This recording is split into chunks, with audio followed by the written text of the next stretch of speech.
Hello and welcome. My name is Alan, and we are back with more Southern Horrors and Other Writings by Ida B. Wells. But before we get into the video, I do want to let you know I have two ways to donate.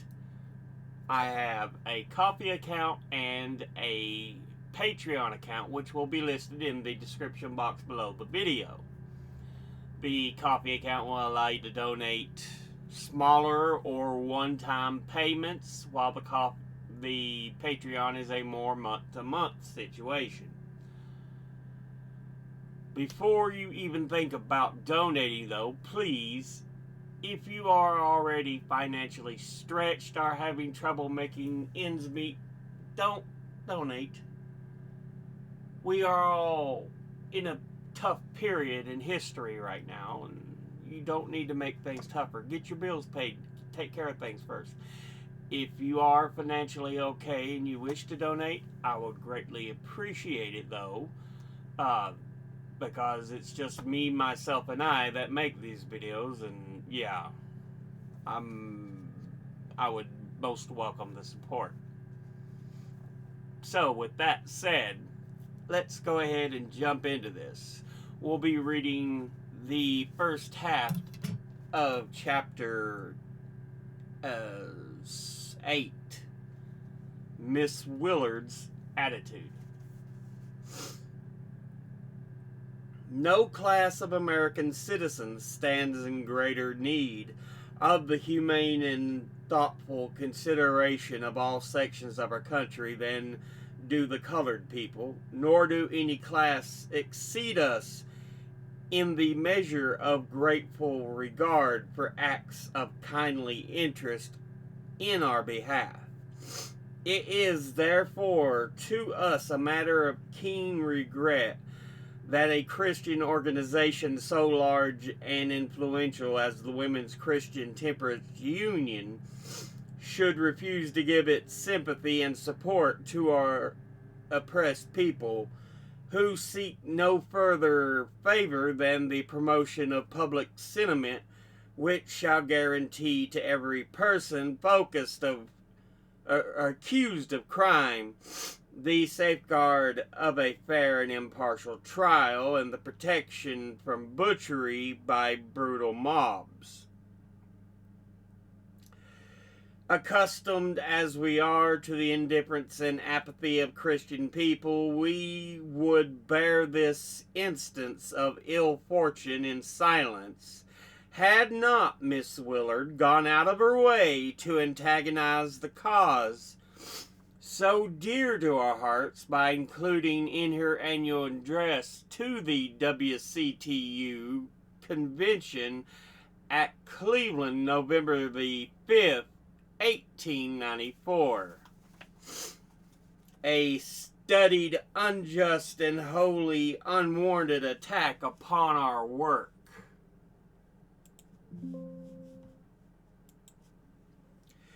In her address, Miss Willard said, "The zeal for her race of Miss Ida B. Wells, a bright young colored woman, has, it seems to me, clouded her perception as to who were her friends and well-wishers in all high-minded and legitimate efforts to banish the abomination of lynching and torture from the land of the free and the home of the brave.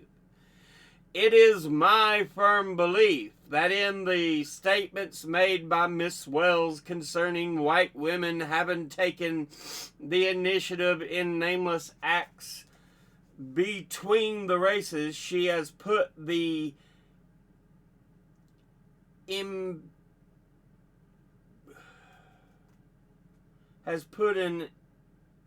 imputation upon half the white race in this country that is unjust, and save in the rarest exceptional instances wholly without foundation. This is the unanimous opinion of the most disinterested and observant leaders of opinion whom I have consulted on the subject, and I do not fear to say that the laudable efforts she is making are greatly handicapped by statements of this kind. For to urge her as a friend and well-wisher to banish from her vocabulary all such allusions as a source of weakness to the cause she has at heart. This paragraph, brief as it is, contains two statements which have not the slightest foundation in fact. At no time nor in any place have I made statements concerning white women taking the initiative in nameless acts between the races. Further, at no time or place, nor under any circumstance, have I directly or inferentially put an imputation upon half the white race in this country, and I challenge this friend and well-wisher to give proof of the truth of her charge. Miss Willard protests against lynching in one paragraph, and then in the next deliberately misrepresents my position in order that she may criticize a movement whose only purpose is to protect our oppressed race from vindictive slander and lynch law. What I have said and what I now repeat in answer to her first charge is that colored men have been lynched for assault upon women when the facts were plain and the relationship between the victim lynched and the alleged victim of the assault was voluntary, clandestine, and illicit.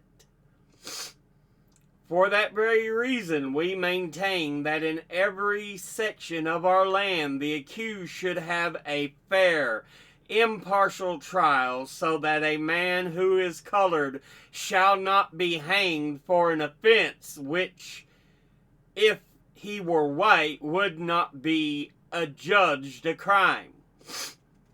Facts cited in another chapter, History of Some Cases of Rape, amply maintain this position.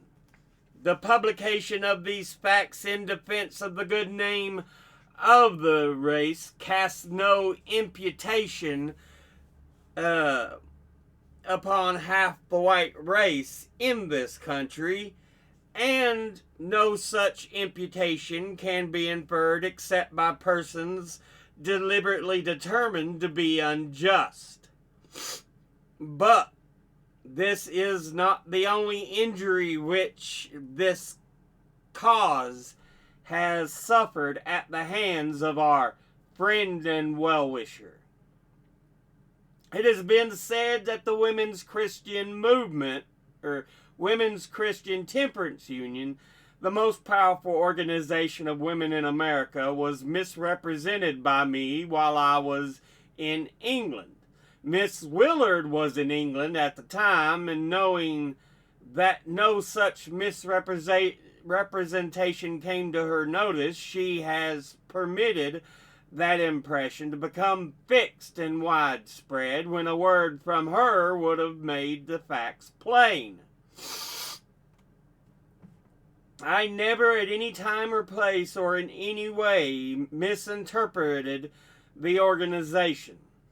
When asked what concerted action had been taken by churches and great moral agencies in America to put down lynch law, I was compelled in truth to say that no such action had occurred.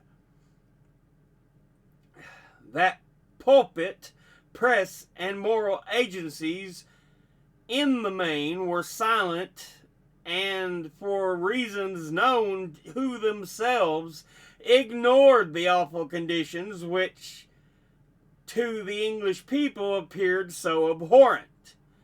Then the question was asked what the great moral reformers like Miss Frances Willard and Mr. Moody had done to suppress lynch law, and again I answered nothing.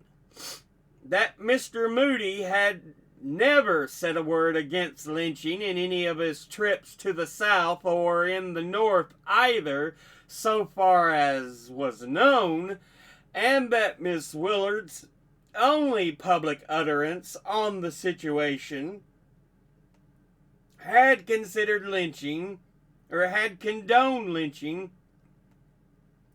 and other unjust practices of the South against the Negro. When proof of these statements were demanded, I sent a letter containing a copy of the New York Voice, October 23rd, 1890, in which appeared Miss Willard's own words of wholesale slander against the colored race and condemnation of Southern white people's outrages against us, or condemnation. My letter, in part, reads as follows. But Miss Willard, the great temperance leader, went even further in putting the seal of approval on the Southerners' method of dealing with the Negro. In October 1890, the Women's Christian Temperance Union held its national meeting in Atlanta, Georgia. It was the first time in the history of the organization that it had gone south for a national meeting and met the Southerners in their own homes. They were welcomed with open arms. The governor of the state and the legislature gave special audiences in the halls of state legislation to the temperance workers. They set out to capture the Northerners to their way of seeing things, and without troubling to hear the Negro side of the question, these temperance people accepted the white man's story of the problem with which he had to deal. State organizers there appointed that year who had gone through the southern states since then, but in obedience to the southern prejudices, have confined their work to white persons only. It is only after Negroes are in prison for crimes that efforts of these temperance women are exerted without regard to race, color, or previous condition. No ounce of prevention is used in their case. They are black, and if these women went among the Negroes for this work, the whites would not receive them. Except here and there are found no temperance workers in the Negro race. The great dark-faced mobs are left the easy prey of the saloon keepers. There was pending in the National Congress at this time a federal election bill, the object being to give the national government control of the national elections in the several states. Had this bill become a law, the Negro whose vote had been systematically suppressed since 1875 in the southern states would have had the protection of the national government and his vote counted. The South would have been no longer solid. The Southerners saw the balance of power which they unlawfully held in the House of Representatives and the Electoral College based on the Negro population would be wrested from them. So they nicknamed the pending elections law the Force Bill, probably because it would force them to disgorge their ill-gotten political gains, and defeated it. While it was being discussed, the question was submitted to Miss Willard. What do you think of the race problem and the force bill? Said Miss Willard, now, as to the race problem, it is minified current meaning. I am a true lover of the Southern people, have spoken and worked in perhaps 200 of their towns and cities, have been taken into their love and confidence at scores of hospitable firesides, have heard them pour out their hearts in the splendid frankness of their impetuous natures. And I have said to them at such times, when I go north, there will be wafted to you no word from pen or voice that is not loyal to what we are saying here and now. Going south, a woman, a temperance woman, and a northern temperance woman, the three great barriers to their goodwill yonder, I was received by them with a confidence that was one of the most delightful surprises of my life. I think we have wronged the South, though we did not mean to do so. The reason was, in part, that we had irreparably wronged ourselves by putting no safeguards on the ballot box in the North that would sift out alien illiterates. Sounds familiar. They rule our cities today, and the saloon is their palace, and the toddy stick their scepter.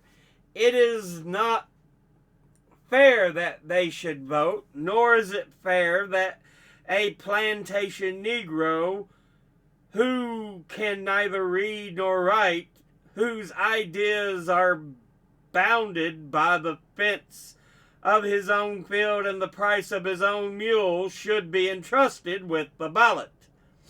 We ought to have put an educational test upon the ballot from the first. The Anglo-Saxon race will never submit to be dominated by the Negro so long as his attitude reaches no higher than the personal liberty of the saloon and the power of appreciating the amount of liquor that a dollar will buy. New England would no more submit to this than South Carolina. Better whiskey and more of it has been a rallying cry of the great dark-faced mobs in the southern southern localities where local option was snowed under by the colored vote. Temperance has no enemy like that, for it is unreasoning and unreasonable. Tonight it promises in a great congregation to vote for temperance at the polls tomorrow, but tomorrow 25 cents changes that vote in favor of the liquor seller. I pity the Southerners, and I believe the great mass of them are as conscientious and kindly intentioned toward the colored man as an equal number of white church members of the North. Would-be demagogues lead the colored people to a destruction. Half-drunken white roughs murder them at the polls or intimidate them so that they do not vote. But the better class of people must not be blamed for this, and a more thoroughly American population than the Christian people of the South does not exist. They have the traditions, the kindness, the probity, the courage of our forefathers. The problem on their hands is immeasurable. The colored race multiplies like the locusts of Egypt. The grog shop is its center of power. the safety of women, of childhood, of the home is menaced in 1,000 localities at this moment, so that the men dare not go beyond the sight of their own roof tree. How little we know of all this, seated in comfort and affluence here at the North, descanting upon the rights of every man to cast one vote and have it fairly counted, that well-worn shibboleth invoked once more to dodge a living issue. The fact that the illiterate colored men will not vote at the South until the white population chooses to have them do so, or under similar conditions they would not at the North. Here we have Miss Willard's words in full, condoning fraud, violence, murder at the ballot box, rapine, shooting, hanging, and burning. For all those things are done and being done now by the Southern white people.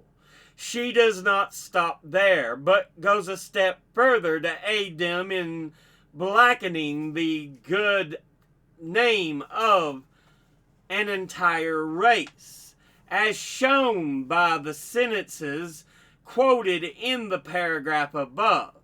These utterances, for which the colored people have never forgiven Miss Willard, and which Frederick Douglass has denounced as false, are to be found in full with the voice of October 23rd, 1890, a Temperance organ published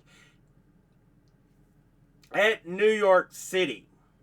This letter appeared in the May number of the fraternity, the organ of the first anti-lynching society of Great Britain. When Lady Henry Somerset learned through Miss Florence Balgurney that this letter had been published, she informed me that if the interview was published, she would take steps to let the public know that my statement must be received with caution. And I had no money to pay the printer to suppress the edition, which was already published, and these ladies did not care to do so. The May number of Fraternity was set to its subscribers as usual. 3 days later, there appeared in the Daily Westminster Gazette an interview with Miss Willard, written by Lady Henry Somerset, which was so subtly unjust in its wording that I was forced to reply in my own defense. In that reply, I made only statements which, like those concerning Miss Willard's voice interview, have not been and cannot be denied. It was as follows. And we'll end there, starting the next episode with her interview to finish the chapter, because that's about the halfway point of the chapter. So yeah. But with that, let's go back and look at, because there was a big piece of a footnote in here. Reverend Dwight L. Moody, when she kept mentioning a Mr. Moody, who was internationally recognized evangelist from Northfield, Massachusetts, and is perhaps best known as the founder of the Chicago Bible Institute, now the Moody Bible Institute. So yeah, we continue to see that just because some people proclaim Christianity or to be doing the right thing, as with the temperance movement, the Women's Christian Temperance Union, is anti-drinking.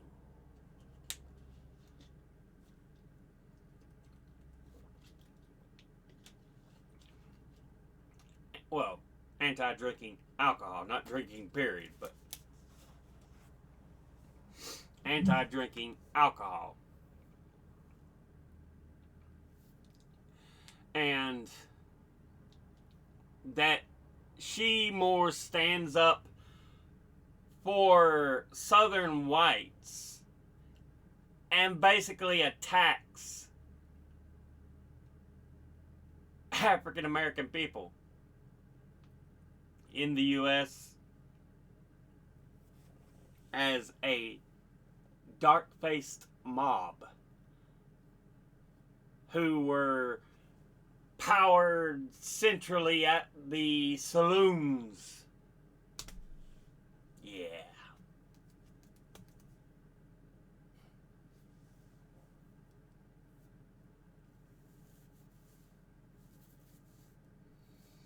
It shows how deeply ingrained in set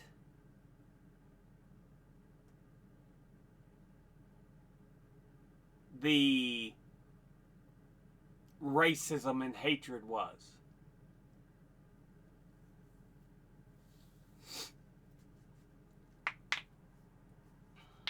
And they're like the stupid fucks today who believe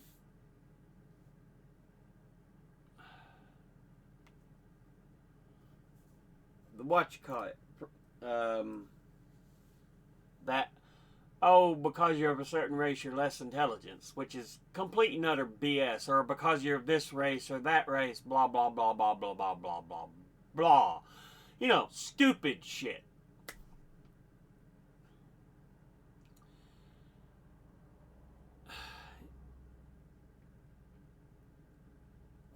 You know, I thought we were advancing as a civilization, but it feels like we're going backwards.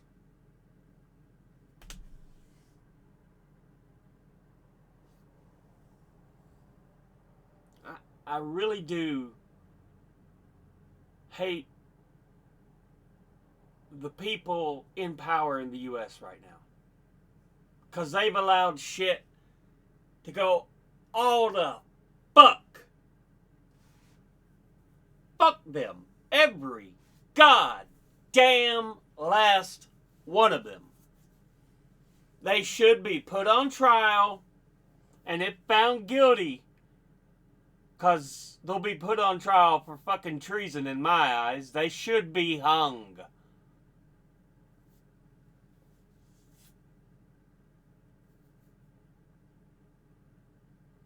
They're evil.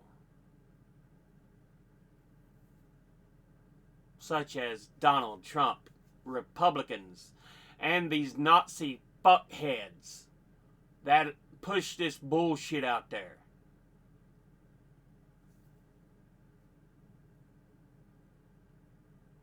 God, we live in the worst fucking timeline. I swear we fucking do.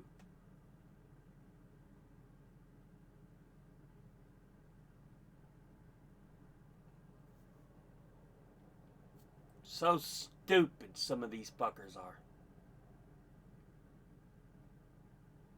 And there was a point in there they were talking about certain people shouldn't be allowed to vote. I was like, sounds familiar. We're seeing this same bullshit today. God, it's like the more we advance, the more we go backwards.